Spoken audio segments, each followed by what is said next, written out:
मेरा नाम पायल है। मेरी उम्र 38 साल है। मैं दिल्ली में रहती हूँ। मेरा पति एक बिजनेसमैन है। मेरी एक बेटी है जिसका नाम माही है। मैंने उसकी शादी एक ऐसे नौजवान लड़के से कराई थी कि लड़का नौकरी करता था, अच्छा काम करता था, अच्छे स्वभाव का भी था। मैं उसकी शादी इस लड़के से करवाई थी ताकि यह लड़का शादी के बाद घर जमाई बने। मेरी बेटी के मेरे पिता यानी माही के पापा घर पर नहीं रहा करते थे। वह बिजनेस के सिलसिले में ज़्यादातर बाहर ही रहते थे। घर में हम दोनों माँ बेटी ही अकेले रहा करती थी।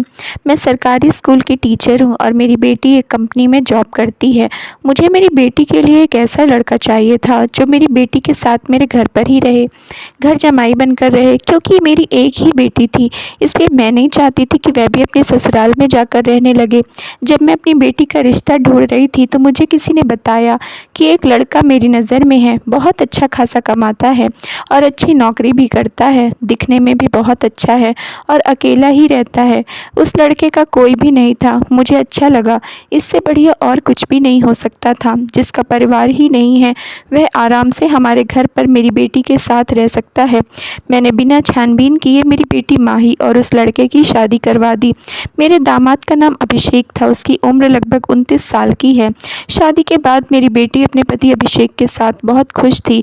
उन दोनों को देखकर मैं भी बहुत खुश होती थी।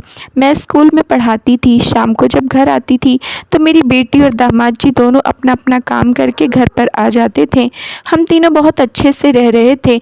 मेरा पूरा घर भरा भरा था। अब किसी चीज़ की हमें कोई भी कमी नहीं थी। धीरे धीरे कुछ महीने बीत गए और हम तीनों आपस में एकदम घुल मिल गए थे। अभिषेक मेरी हर बात मानता था। यह मुझे हमेशा अपनी बाइक पर बिठाकर स्कूल तक छोड़ देता था और जब काम होता था तो मुझे वापस लेने भी आया करता था। हम तीनों संडे के दिन मार्केट शॉपिंग करते या फिर डिनर करने साथ जाया करते थे और बहुत मस्ती किया करते थे। एक दिन अचानक से फ़ोन आया कि मेरी माताजी की तबीयत बहुत ख़राब है। यह सुनकर मुझसे रहा नहीं गया और मैं उन्हें देखने के लिए गांव जाना चाहती थी। मैंने अपनी बेटी माही और दामाद अभिषेक से अपने साथ चलने के लिए कहा तो मेरी बेटी बोली कि कंपनी में अभी बहुत काम चल रहा है, अभी छुट्टी नहीं मिल पाएगी। आप अपने साथ अभिषेक को ले जा सकती हैं क्योंकि उन्हें छुट्टी मिल सकती है। अगली सुबह मेरी बेटी ऑफिस के लिए तैयार होकर चली गई। मैं और दामाद जी माताजी को देखने के लिए गाँव पर निकल गए।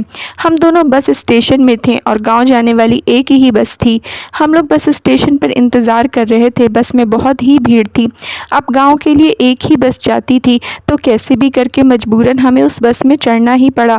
पहले बस में मैं चढ़ी, उसके बाद पीछे से अभिषेक भी बस में चढ़ गया। वहाँ पर हम लोगों को सीट नहीं मिली थी, इसलिए हम लोग खड़े खड़े जा रहे थे। थोड़ी देर बस ऐसे ही चलती रहे और फिर दूसरे बस स्टॉप पर रुकी तो वहाँ पर भीड़ बहुत ज़्यादा हो गई थी। सब लोग बस में चढ़ गए। बस में बहुत ज़्यादा भीड़ हो गई थी पर कैसे भी करके मुझे गाँव तो जाना है। बस फिर से चल पड़ी। 10 मिनट बाद मुझे लगा कि मेरे पीछे कोई धक्का दे रहा है। मैंने पीछे मुड़कर देखा तो अभिषेक काफ़ी दिक्कत का सामना कर रहा था। हम लोग अपने गांव पहुंच गए। वहां पहुंचने के बाद मैं अपने माताजी से मिली और अपने भैया भाभी से भी मिली। हम सब मिलकर बहुत देर तक आपस में बात की। फिर अगली सुबह मैं अपने घर के लिए वापस निकल गई। जनवरी का महीना था। ठंड बहुत ज़्यादा पड़ रहा था। मैं और अभिषेक दोनों फिर से उस बस में चढ़ गए। भीड़ भाड़ का सामना करते हुए अपने घर पहुंच गए। जनवरी में ठंड ज़्यादा बढ़ गई थी, इसलिए लास्ट तक स्कूल की छुट्टी हो गई थी। मेरी बेटी तो हमेशा काम पर जाया करती थी क्योंकि उसकी नौकरी कंपनी में थी, तो घर में मैं और सिर्फ अभिषेक ही रहते थे। लेकिन रविवार को हम सभी लोग घर पर थे। ठंड बहुत ज़्यादा थी, इसलिए हम लोग बाहर घूमने नहीं गए और अपने अपने कमरे में ही थे। मैं अपने रूम में बैठी थी कि मुझे कुछ देर बाद ही प्यास लगी। मैं पानी लेने अपने रूम से बाहर निकली तो मुझे कुछ आवाज़ सुनाई दी। मैंने देखा कि आवाज़ मेरी बेटी के कमरे से आ रही है। जब मैं उसके कमरे के पास गई तो मैंने सुना कि अभिषेक मेरी बेटी से किसी पेपर में साइन करवाने की कोशिश कर रहा है, पर मेरी बेटी ने कहा कि अच्छा अभी रख दो, मैं पढ़कर साइन कर दूंगी। तो अभिषेक ने कहा कि क्यों, तुम्हें मुझ पर विश्वास नहीं है क्या? तो मेरी बेटी ने बिना पढ़े उस पेपर पर साइन कर दिया। मैं कुछ नहीं बोली और चुपचाप किचन में जाकर एक गिलास पानी पी और फिर से अपने कमरे में जाकर टीवी देखने लगी। अगली सुबह मेरी बेटी काम पर चली गई तो मैं भी नाश्ता करके अपने कमरे में आराम कर रही थी। तभी अचानक मेरी नींद खुली तो मुझे कुछ आवाज़ सुनाई दी। मैं अपने कमरे से बाहर आई तो मैंने अभिषेक को एक लड़की से बात करते हुए देखा। मैंने पूछा कि यह लड़की कौन है तो अभिषेक कहने लगा कि यह रचना है। आपकी बेटी तो ऑफिस चली जाती है, आप पूरे दिन काम करके घर में थक जाती हैं, इसलिए मैं घर पर ही नौकरानी लेकर आ गया।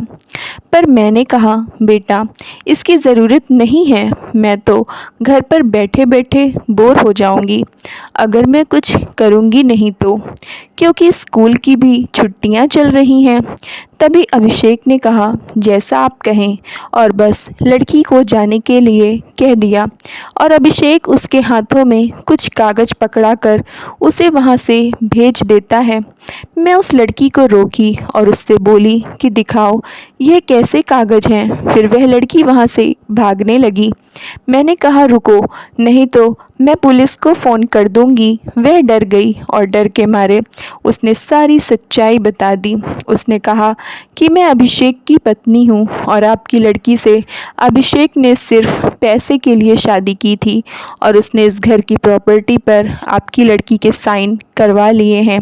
यह घर आपने जब अपनी बेटी के नाम किया था तब से लेकर आज तक अभिषेक इसके पीछे पड़ा था ताकि वह कैसे भी करके प्रॉपर्टी अपने नाम कर सके। तो फिर मैंने कहा, अच्छा तो फिर तुम इतने दिन तक कहाँ थी और तुमने साथ क्यों दिया?